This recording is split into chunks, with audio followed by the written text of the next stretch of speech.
সম্রাট শাহজাহানের কথা তো সবাই জানেন। তিনি তার স্ত্রীর প্রতি ভালোবাসার নিদর্শন হিসেবে নির্মাণ করেছিলেন তাজমহল। কিন্তু আজ যে রাজার গল্প বলবো, তিনি তার রানীর মন ভালো করার জন্য তারও 1000 বছর আগে মরুভূমির বুকে গড়ে তুলেছিলেন এক স্বর্গীয় উদ্যান, ব্যাবিলনের ঝুলন্ত উদ্যান।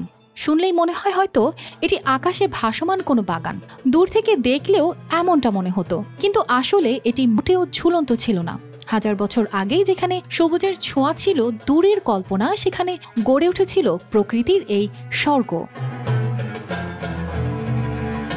খ্রিস্টপূর্ব 600 অব্দে ইরাকের এই নগরীর রাজা নেবুজাদনেজার দ্বিতীয় তার স্ত্রী রানী আমিতিসের জন্য তৈরি করেছিলেন এক অনন্য বাগান।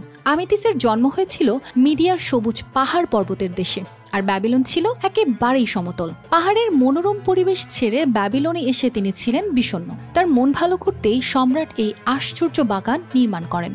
বাগান ছিল সুবিশাল স্থাপনা, নির্মাণ করা হয়েছিল রাজপ্রাসাদের ছাদে।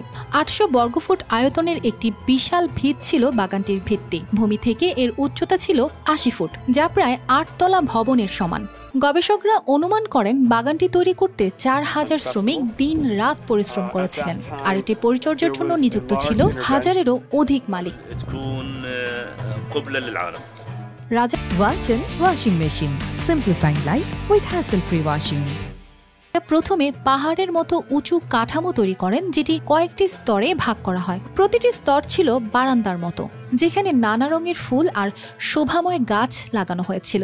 বলা হয় যেখানে প্রায় 5 থেকে 6000 প্রজাতির গাছ ও ফুলের চারা ছিল, যা ব্যাবিলন শহরকে সবুজের এক স্বর্গে পরিণত করেছিল। কিন্তু এত উঁচুতে কিভাবে পানি পৌঁছানো হলো? সমাধান ছিল এক চমকপ্রদ সেচ ব্যবস্থা। সুবিশাল পাইপ ও চক্রাকার নলের মাধ্যমে প্রতিদিন ইউফ্রেটিস নদীর থেকে প্রায় 82,000 গ্যালন পানি তোলা হতো। কিন্তু সময়ের সঙ্গে সঙ্গে এই বিস্ময় হারিয়ে যায়। খ্রিস্টপূর্ব 514 অব্দে পারস্যের সম্রাট সাইরাস ব্যাবিলন দখল করেন। যুদ্ধের ধ্বংসযজ্ঞে হয়তো ঝুলন্ত উদ্যানও বিলীন হয়ে যায়। যদিও গ্রিক ঐতিহাসিকরা এর বর্ণনা দিয়েছেন, প্রত্নতাত্ত্বিকভাবে এর কোনো সঠিক প্রমাণ মেলেনি। কিন্তু গবেষক মনে করেন এটি আসলে ব্যাবিলনে নয়, বরং অ্যাসিরীয় রাজ্য নিনেভে হতে ছিল। তবে সত্য যাই হোক, ইতিহাসের পাতা জুড়ে ঝুলন্ত উদ্যান এক রহস্যই থেকে গেছে। সত্যিই কি এটি ছিল, নাকি কেবল এক কল্পনার বিষয়? উত্তর নেই, কিন্তু গল্প এখনো বেঁচে আছে। অর্পিতা জাহান, RTV।